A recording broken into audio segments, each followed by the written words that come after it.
You're listening to the AFTERBUZZ TV Network, now the largest new media platform on the web, and your number one source for after-show entertainment.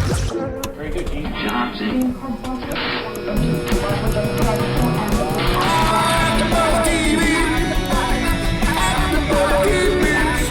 The AFTERBUZZ Studios in Los Angeles, California. Presented by Maria Menounos and streaming live thanks to Akamai Technologies. This is AFTERBUZZ TV's Bar Rescue After Show.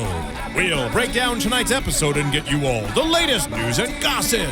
And now, another post-game wrap-up show for your favorite TV show. It's AFTERBUZZ TV's Bar Rescue After Show. If you get in trouble, bring it home to me. Whether I am. Welcome, ladies and gentlemen, to another Bar Rescue After Show. It's been a while. It's episode 9, Brawlin Babes. I'm your host, Phil Svitek. Kevin Undergaro could not be with us today, but we have back Dorinda Barker. Hi, guys. Woo! And coming from the booth onto the panel this week, Stephen Lemieux. Hey guys, how's it going? Good to be not behind a booth. It's nice. I think this is the first time we're actually doing a show together. You're right. Mm-hmm. That is crazy. And we do have Marissa in the booth tonight as well. Hi, Marissa. Hello. Yay! Go suck it. No, I'm just kidding. That was a pretty harsh statement to make to somebody. That is.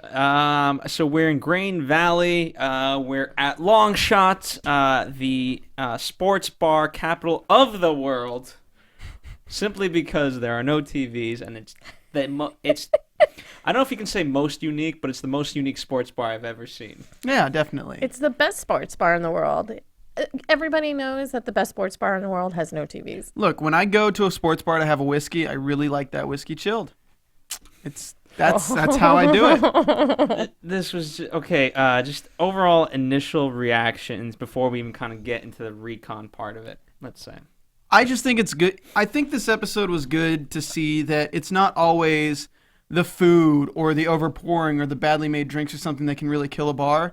It's the employee interaction and the whole kind of vibe that the employees can give off in a bar. Because having good employees is so ridiculously important, especially shown by this episode.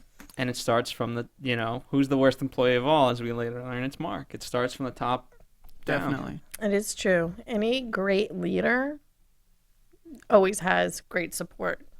But any crappy leader, I was going to use something else. But here's the, most good leaders, they command good people around them. You know what I mean? If you're even, you just know, like, let's say a 10 or 12-year-old kid, you just know they're destined for something greater and things like that. And they, even I've seen kids, things like that I just know they're going to go very far. And even, like, for lack of a better term, shitbags around them, they'd inspire them to, like, do something better. Remember in the Steve Jobs movie, Jobs, with Ashton Kutcher, there was a guy who was like, oh, the kid's from down the street.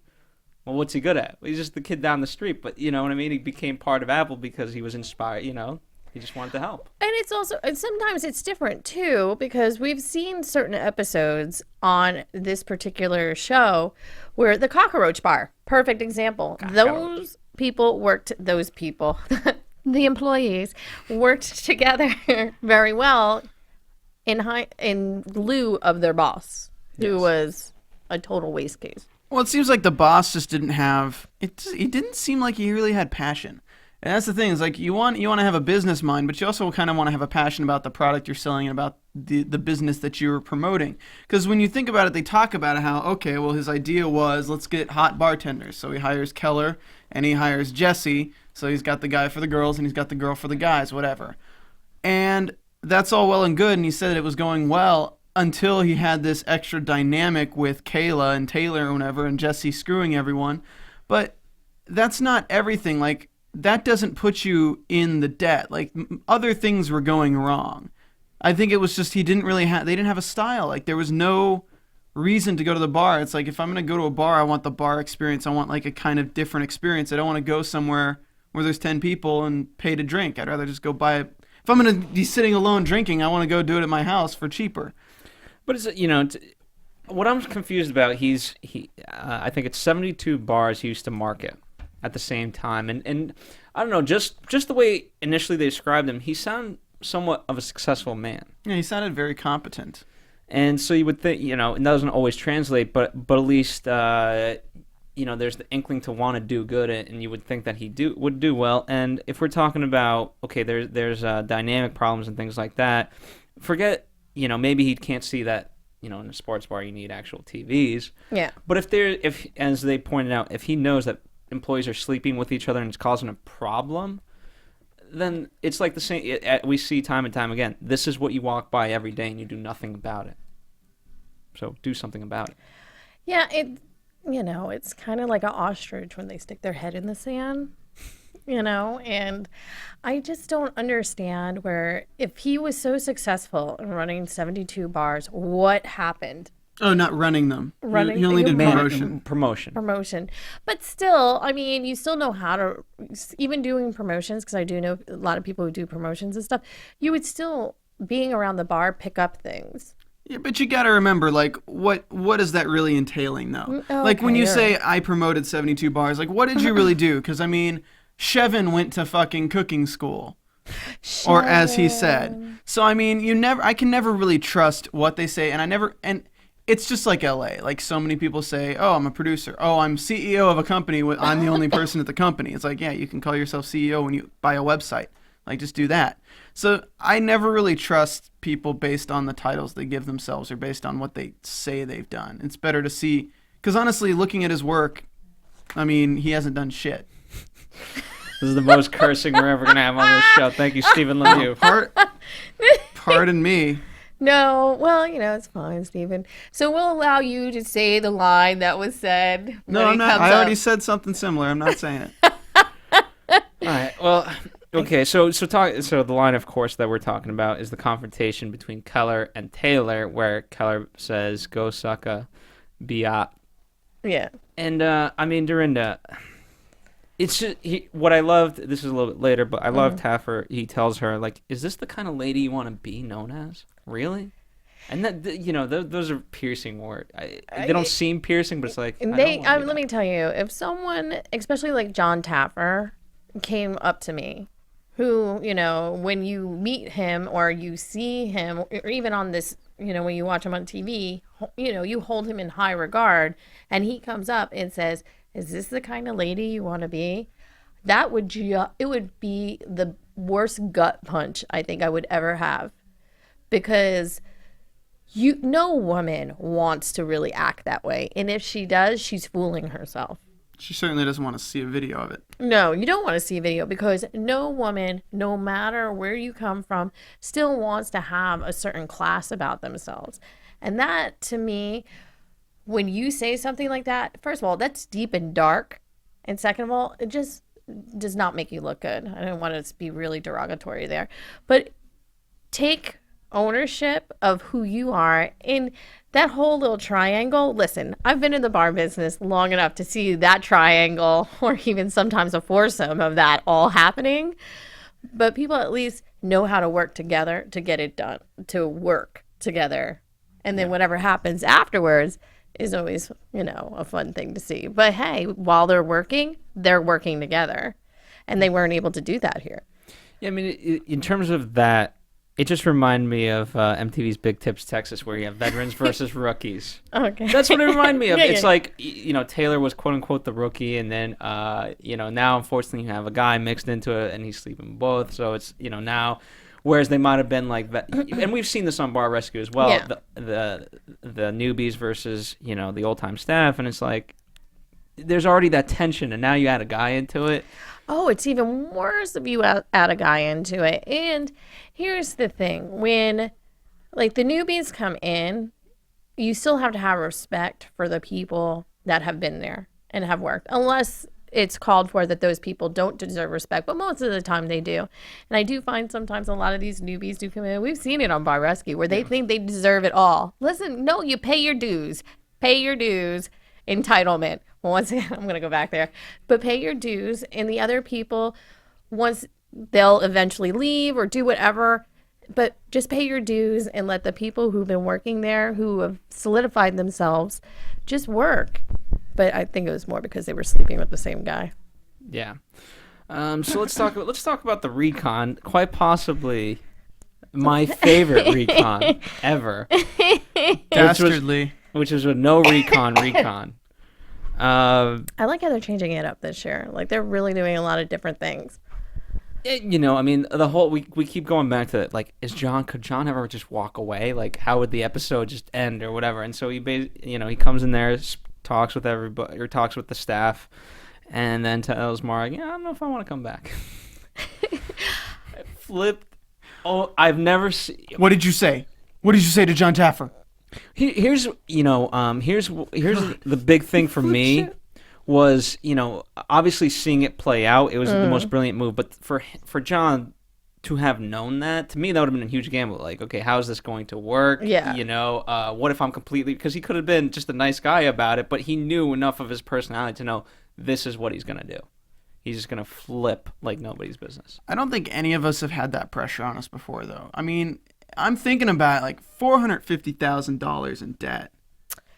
Like I've never really had any debt, but I know like having to afford something and not being able to afford it. I mean, I know that pressure, but like $500,000 in debt. But how long did it take him to be $450,000 in debt? And again, I just go back to the point. You walked by this love triangle every day knowingly and didn't say anything. That's an easy fix. You know how to market things, but you don't because you don't believe in the bar, which, as John says, you don't believe in yourself. So he's being lazy. Lazy people are working the hardest here. It's true. And so, ultimately he was never willing to accept the responsibility. And he, as great as John is, John's going to come in and fix this. Like, no, John's going to come in to fix you. You still have to fix yourself. Get under John's guidance. And that's most of the time when we see these episodes, it's never really about the bar. No. It's always about the people. And it's always just, he just, even for a man of his stature, the owner just felt like so little. Yeah, he was a tall man, like and you would never tell that.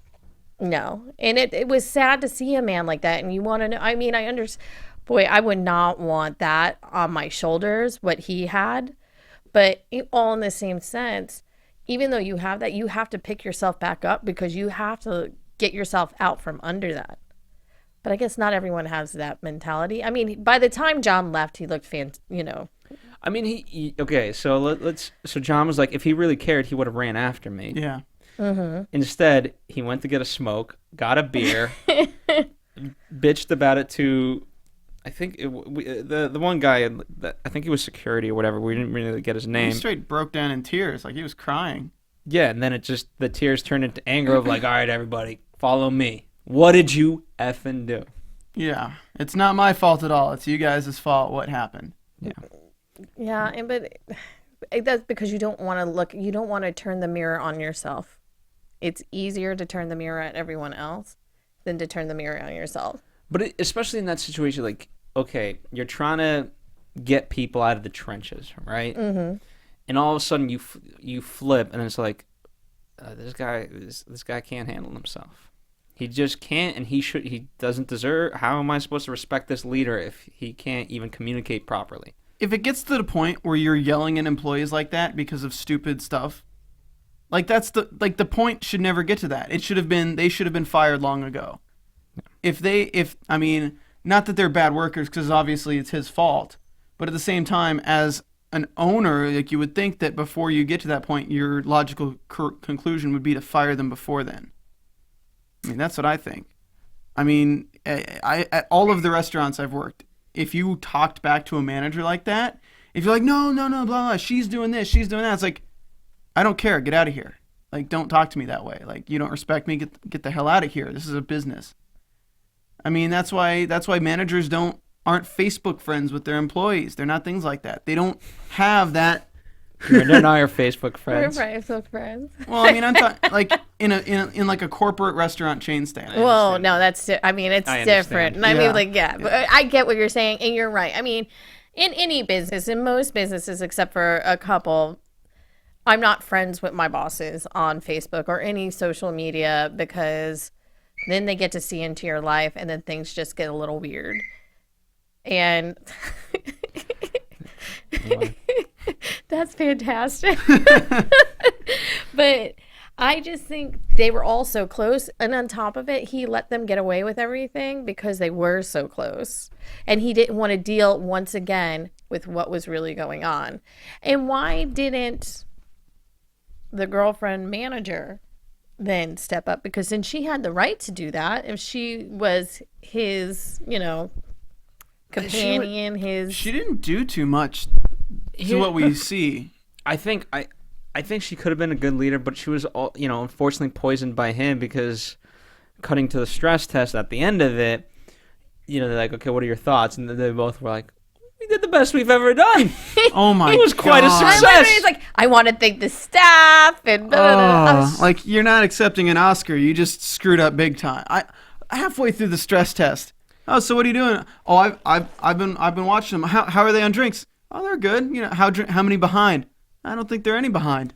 Yeah, and I think again it was the delivery. Because here's the thing, you could have realized it in a way where you could have been, John. Honestly, it's the best we've ever done, which is the saddest part of it because we failed.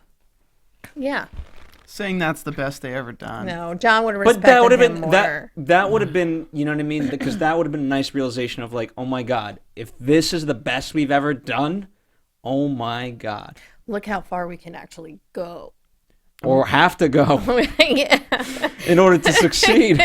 Glass half full, half empty. I gotta wonder, like, how busy Whiskey Tango was that night from everyone who left the stress test to go to Whiskey Tango.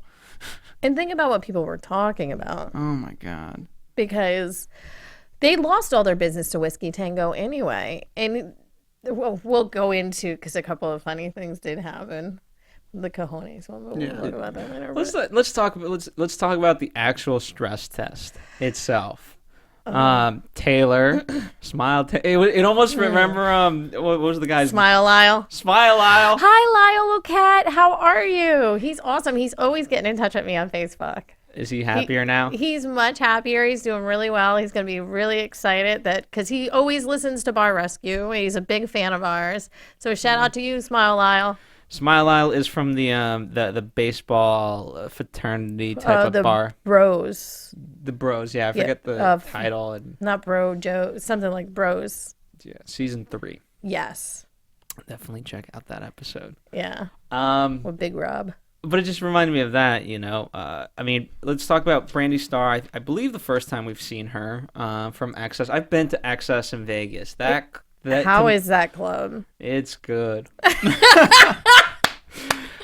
We got a thumbs up from the booth. Okay, Marissa. Okay, so first of all, the next time you guys make an excursion to Vegas, I'm going with you all. Okay, so let me just give you the story because there's a point to it, right? Okay. So we're at a reality convention, and the young team ironically wanted to party with the reality stars. They got all the hookups, and we saw Kevin's friend. We call him Peter H. I spotted him because Kevin hadn't arrived yet, and I was like, "That's Peter H." He was like eating food as we were eating food. I'm like, "What's?" And I texted Kev, "Is Peter H in Vegas?" Peter H is in Vegas, so I'm like, "Okay."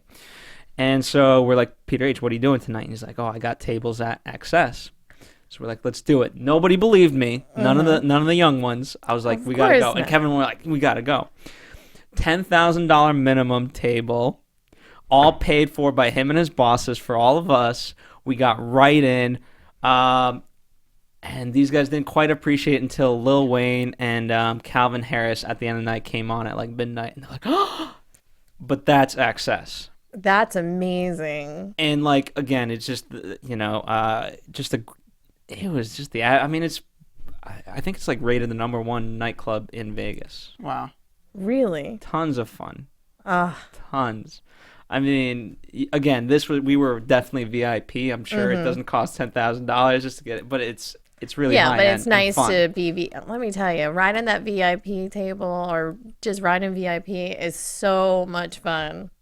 And again, but really to that point, it's about making people feel like they're VIP. When someone pays that amount of money, they better think they're the king of the world. Yeah. and that's what the hospitality business is all about. Exactly. So that Brandy Star, that anybody in that club is probably making buku dollars. $92 million a year they make. Marissa just laughed. Wow. That's a successful bar. Send in your applications now. Oh, well, it definitely. You have to know how to make a drink first. Yeah, true. Okay, speaking to that point, you were a little bit shocked, Dorinda, that they were underpouring. And I said, well, I think it's because they watched the show and they don't want to be known for overpouring. That is true, because when I saw that, I was like, that's the first time I've ever seen that. Because you normally, and most bartenders do this, is you overpour, because you think you're going to get a better tip, whatever. And so, but for them to underpour, I've never seen that on Bar Rescue ever. That's a Bar Rescue first, right? I mean, that's the first I've seen it. I would think that they were underpouring for that reason, that they've seen the show, but at the same time, later in the night, we showed people complaining that the drink was like watered down. So that could also be a reason that people stopped going to the bar, because it's obviously not just because of the personal fighting and things like that. I mean, if they're going to a bar paying for a drink and they're not getting a buzz off a drink, they're not going to keep going to that bar, because that could actually be a major reason for their business to fall. No, it's I don't know, Dorinda, correct me on this or explain this to me, but it could also be, honestly, I've seen where, how people always say hey, put more stuff in my drink or whatever. And so I think perhaps Whiskey Tango is putting a little bit more, and so then they get used to that because they're always going there, versus this even at the right amount, it's like, oh, this feels watered down. They could be watering down their bottles too, but anyway, but I'm not saying that, so I don't want anyone to send us any backlash mail. But that's been known to happen too. Didn't get the bottle weighing service this episode. Well, no, sometimes people water down the bottles, especially if it's like vodka or something like that. If you're mixing drinks, people do water stuff down. Luckily, if that was happening, I don't think it was because of Mark. I think he had a nice little display. I mean, albeit. Oh my god! But at least he tried. I don't know. At least in that sense, he made somewhat of an attempt to organize things. But it was why are you chilling the whiskey, bro? It's sweating. That was a first. I've never seen that before. So the walk-in is where they kept the whiskey. Yeah, it was they kept all their liquor, not just whiskey, all of their liquor. All their liquor. You don't even want to, no. Just no. Just yes. Oh my god. That was amazing. Well, it just adds to the problem, because I mean they were already not cleaning their liquor shelves, basically, where they hold the bottles to pour with. Already not cleaning that, but then when you have where he talks about it sweating, that's all that moisture that gets down there more. So it just creates even more of a problem for bacteria. Yeah, and I think that's obviously the byproduct of everyone's just trying to make a tip, and so is me cleaning going to get me a tip, or is me, quote unquote, working going to get me a tip? Yeah, but also they worked smarter, not harder, but smarter. Big picture. Yes, exactly. Somebody would clean, somebody would work. It works that way. They certainly weren't too busy to work. So I mean, they didn't clean the ashtrays, and that's like telling your boss you. Pretty much. That's what John Taffer says. That's what he said. I mean, I don't know if it got to as bad as it's gotten in the past, where if Dorinda and I are servers, where we would literally go to the same table, this is my table. We didn't see that, but I don't. It could have gone to that point. I just think because he did not want to take responsibility, and if you don't take responsibility, you let the God. This is gonna sound. The inmates run the asylum, because I was going to say something else, and that's just not politically correct.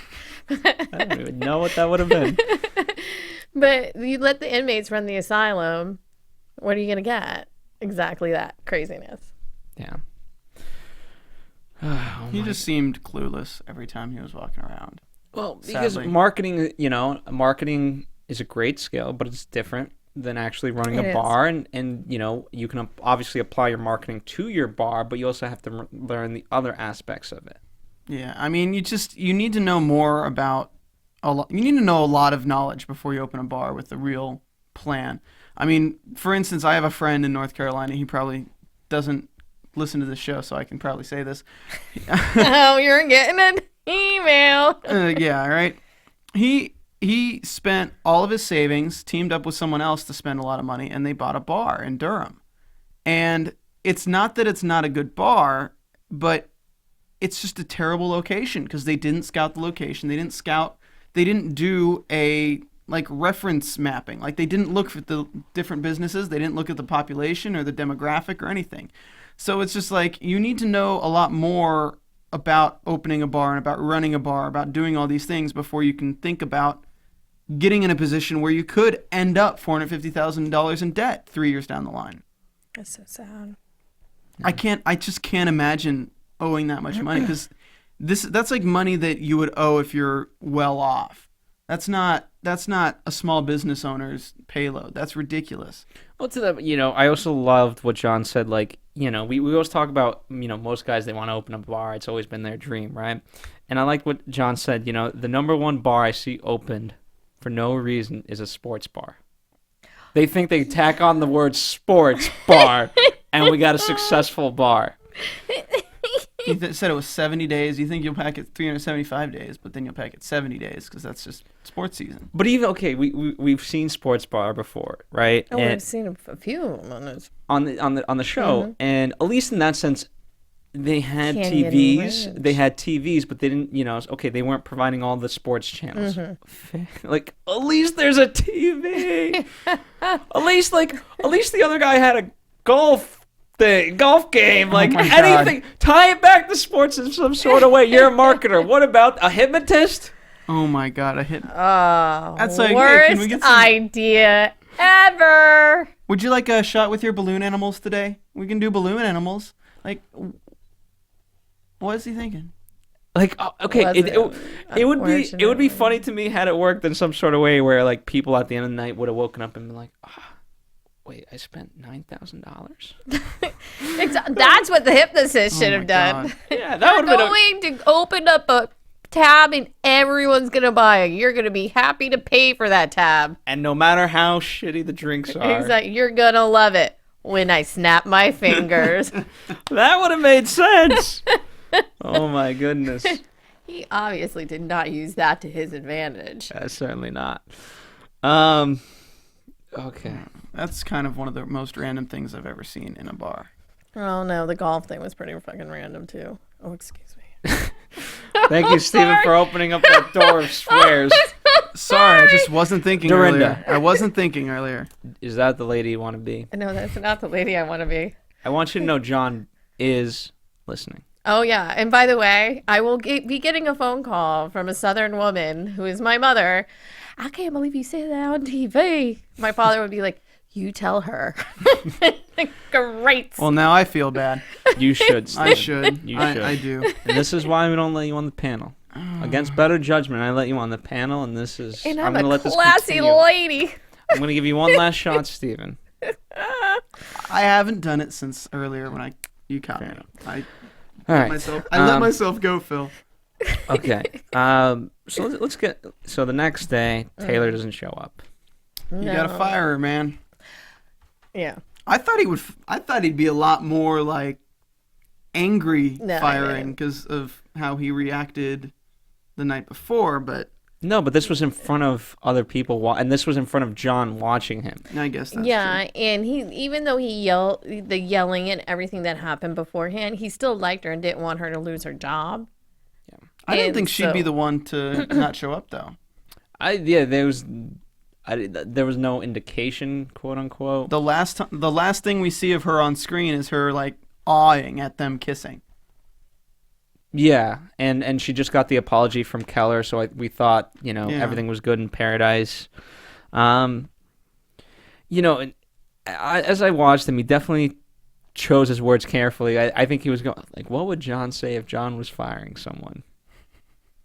It's true. I think his words were very selected. Yeah, he probably wouldn't have been so eloquent. We are no longer in need of your services. That's very much like lawyer talk. Yes. Like So I can't get in trouble. Yeah, the number one thing they tell you, like, be short, quick, and to the point. We no longer need your services. That pretty much does it right there. Those 5 words. Hey, you're off the schedule. Peace. Oh, sorry, 6 words. No, there you words. It's not a haiku. And then I don't know. To me, he was looking for an ending to it, and he's like, "I click." Yeah, I mean, he was very nervous, but that did not surprise me. Because Question: was this the first person he's ever fired? That's a good question. Because I don't think he's ever had to, in his marketing business. Do you think he had to fire people? No, maybe not. He didn't seem like a guy who really inspired anybody before. Again, like him yelling at the people. Like if you get to that point, like you shouldn't get to that point. I feel like if he had been used to firing people, they wouldn't have gotten to that point. Well, he would have a different staff. I didn't say he was used to firing people. I said, has he ever fired someone before? Well, it's quite possibly in the heat of a moment.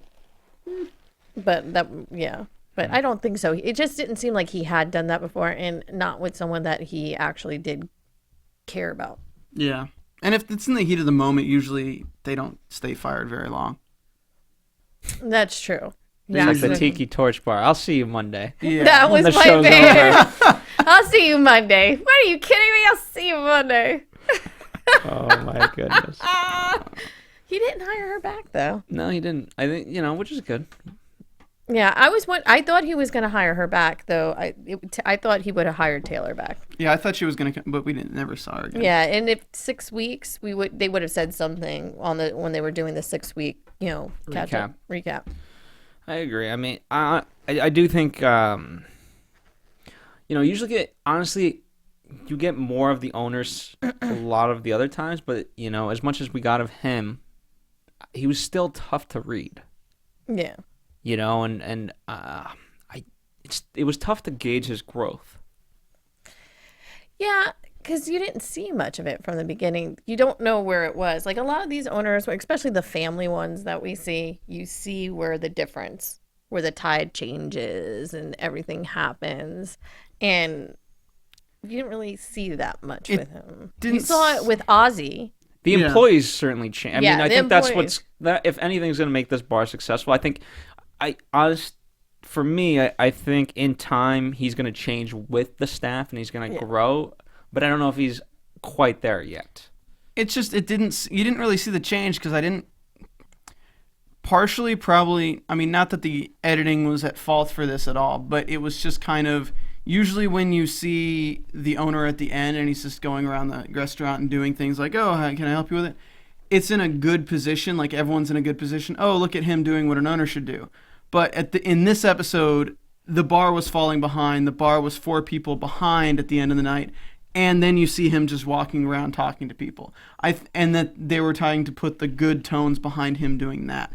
And that's why I think it came off weird, is because the bar's falling behind, and then we're saying how he's changed so much while he's talking to people while they're behind. And I think the reason for that for me is, he just got it. Okay, these guys can do it. Mm-hmm. There's nothing that I can do to help them because I'm just gonna hurt them. Let me do something I can do. Yeah. Which was greet people and say, hey, you know what? Your drinks will be out soon. Are you having a fun time? Jesse was having a fun time in the bar. Oh, he was great. He was fantastic. I didn't see where the problem. I mean, besides him sleeping with 2 chicks, ain't no problem with that for me. Exactly. Just what kidding. Guy doesn't like that? But I mean, but his bartending skills were pretty good. But see, this is where my part, because so Elaine Duke comes in, right? Mm-hmm. She's teaching them these drinks, right? And then on top of teaching them these drinks, they're overpouring now. So there is something to it being put on because they were overpouring when she was teaching them the drinks. You mean wait? On the buckle, the timer. Yeah, the timer and stuff like that. Like the buckle up Bronco, is it? Was it the bunny buckle? The bunny buckle. Bunny buckle. Yeah. Like when they were first doing that, they were way overpowering the Goldschlager. Both of them were. And I was like, oh, to throw that out, do this, blah, blah, blah. And so they were overpouring there. I don't know. But they came together and they really listened to her, and I like the drinks that they came up with. And I mean, Jesse, man, I mean, he's no Russell, but You didn't look too fond of the bunny buckle. I'm not. No cinnamon. I am not a Goldschlager fan. Fair enough. I've had a night or two with Goldschlager. Ugh. That's not Goldschlager's fault. That's your fault. You got to look in the mirror, baby. Hence why Goldschlager and I are no longer friends. Fair enough. All right, let's talk about the John's idea. Let's go after the direct competition, and Mark is gonna get some cojones. I just don't think I don't have the cojones to compete with my biggest competitor. Yeah, I've never thought about that. Oh, that's crazy.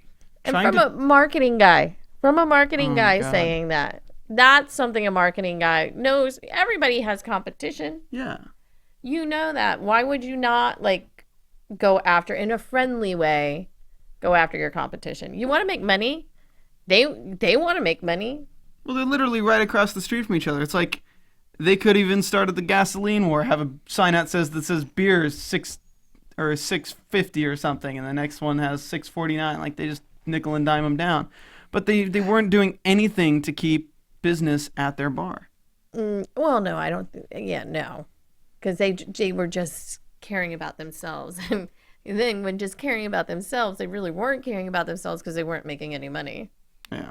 Because if you really wanted to care about yourselves, you would work all together and then bring the monies in. Well, I mean, no one wants to clean when they work an 8-hour shift and won't make $20 in tips. That's terrible. Well, it's terrible, but there's something about it. You try to find a way then not to make $20 in tips in an 8-hour shift. Oh, I know.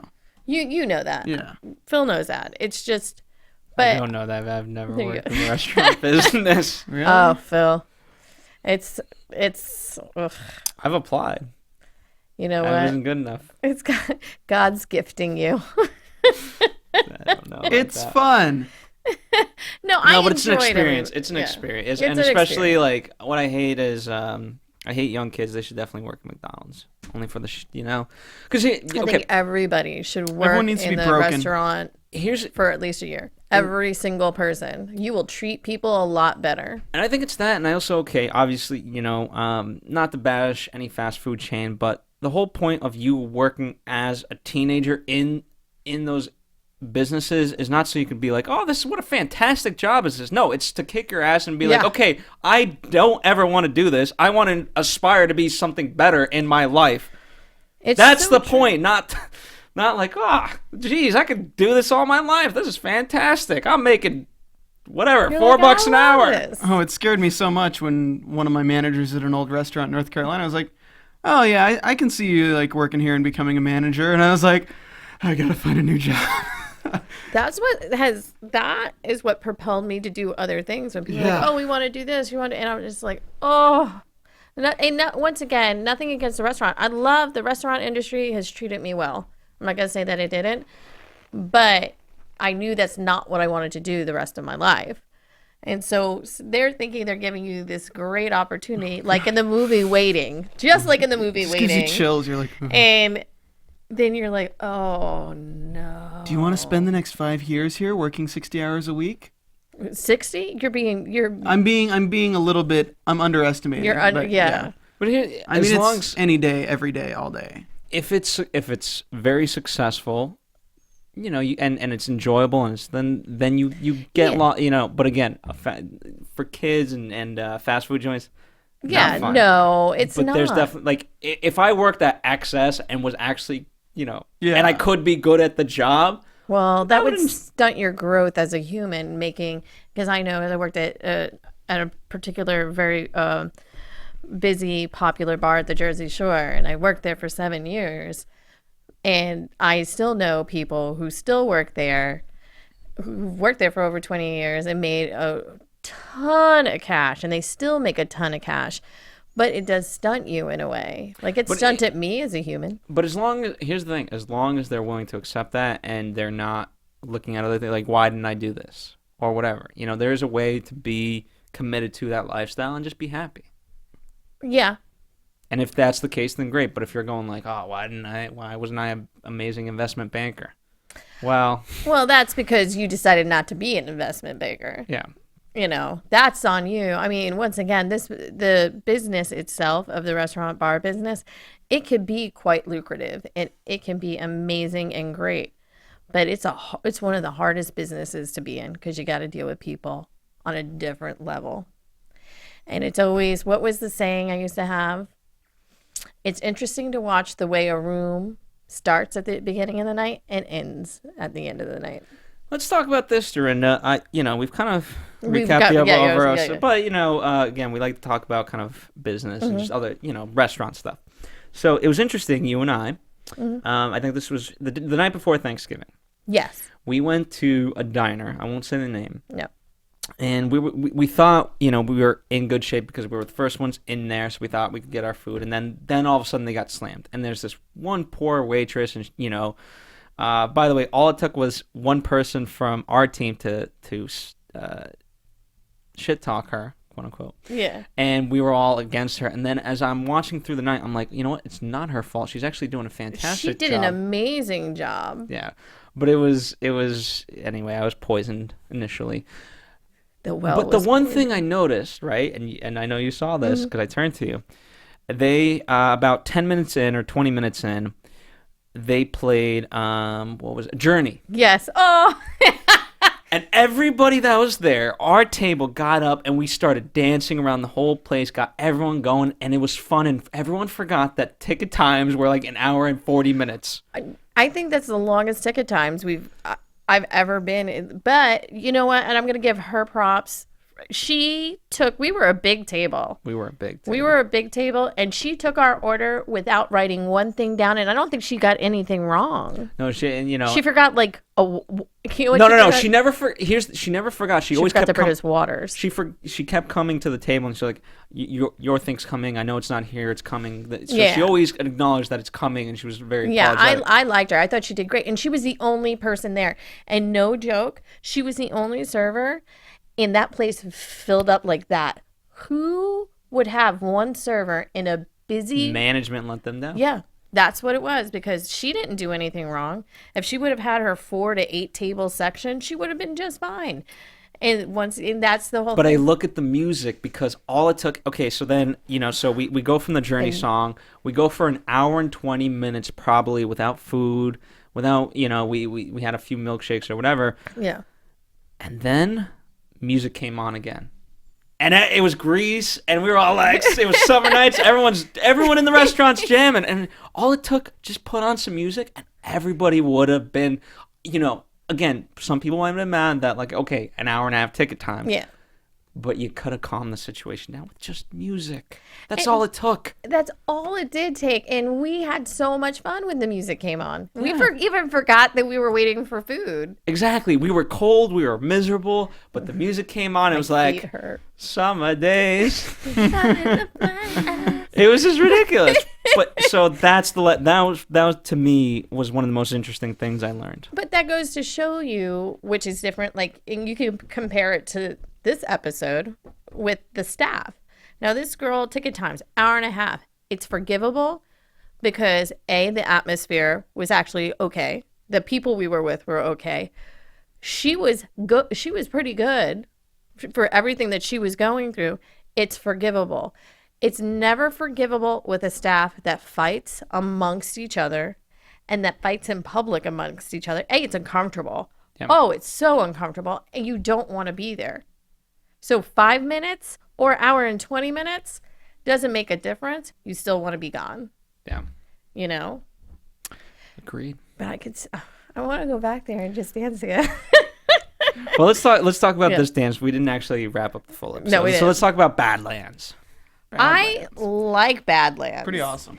I thought it was awesome. All they needed was like Bruce Springsteen playing Badlands in the background. When they looked at it, would have been awesome. But anyway, that's a different story. I like the way, first of all, the storefront looked. Yeah. Because all I kept saying was like, I hate that storefront. I hate that storefront. I hated the signage. It reminded me of Miami Vice. Love the show. And I'm talking about the one in the 80s. But I hated it. It was like black, and then the signage was like that aqua and pink. All they needed was flamingos, and they'd be good to go. Their signage alone, though, the first place in this episode. Oh, it was awful. Okay, I was thinking about it. I was like, okay, so you order your sign, and your logo is cut right down the middle. Yeah. Like, can't you just pay extra to get one full thing, or at least make your logo look good on multiple panels? Because that would have made a lot more sense. You're right. Yeah, that would most have people are like, good enough. it looks like crap, especially when you already have a blank, basically wall that's your storefront. But again, you just go down the list of problems, and you're like, okay, this is the problem, this is the problem. Whatever. It doesn't matter what the outside looks like. Like, people don't prioritize in that way of like, okay, the outside is literally the thing that's supposed to attract people to come in. Yeah. You know, so I understand it's important of what's inside. Obviously, we have to deal with that.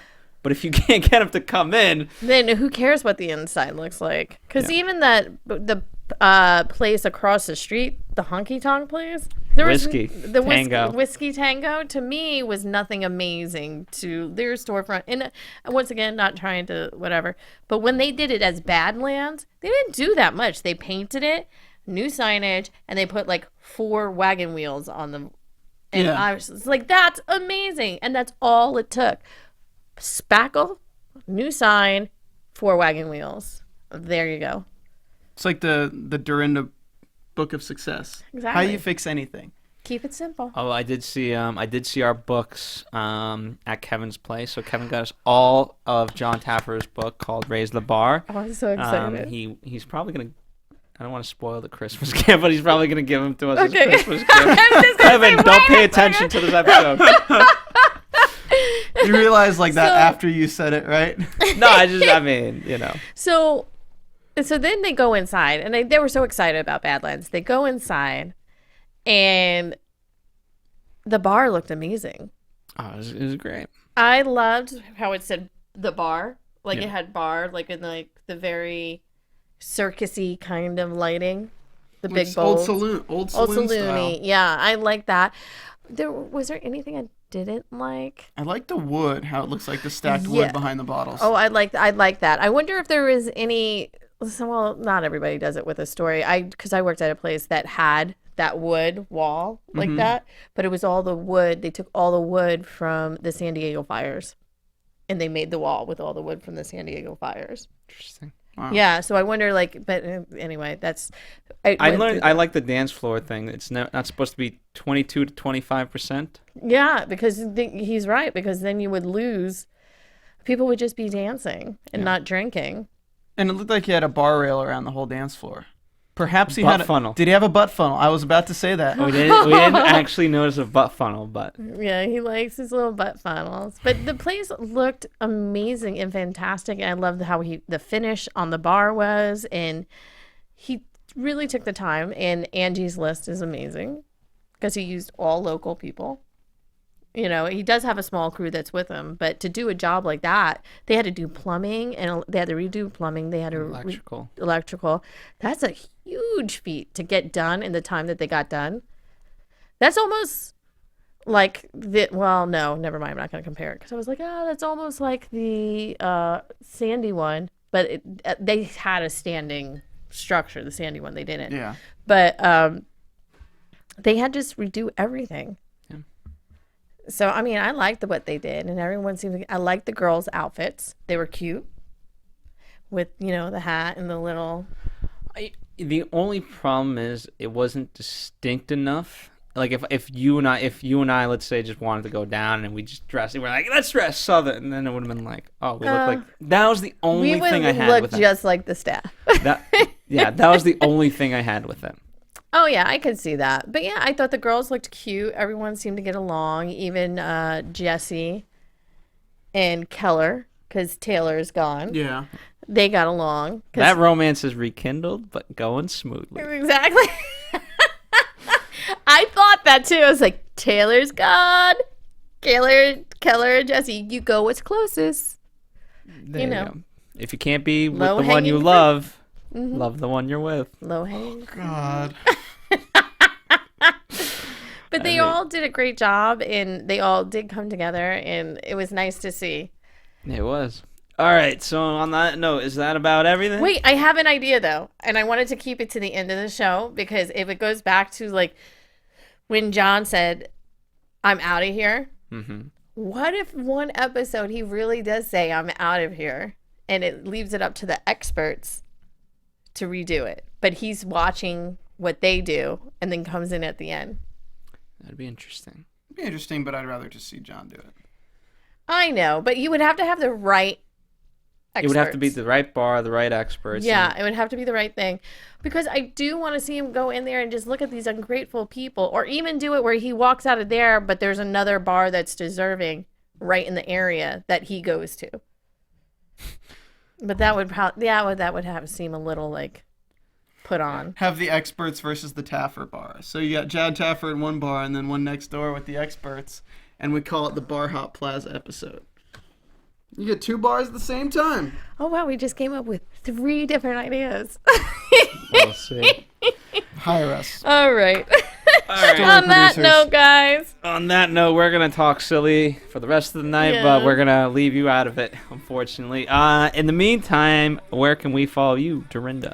You can follow me on Twitter at Lula Cherry Films and on Instagram at Dorinda B1. And Steven? You can follow me at Steven Lemieux or on the Sleepy Hollow After Show tomorrow. We didn't mention those. What? Never mind. Don't worry about it. Oh, okay. Anyway. Thank you, Steven, for messing up the ending. I did. This is why you're no longer on the panel. Tonight has been your last night. Fans, let us know how much you hated me. No, Steven could keep his job on the panel here, but only if enough of you comment on @AfterBuzz TV with a Facebook, Twitter.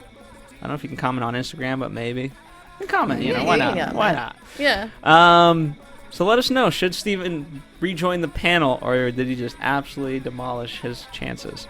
Anyway, thank you guys for listening. We'll be back next week. Kevin does apologize for not being able to be here. He is in Boston.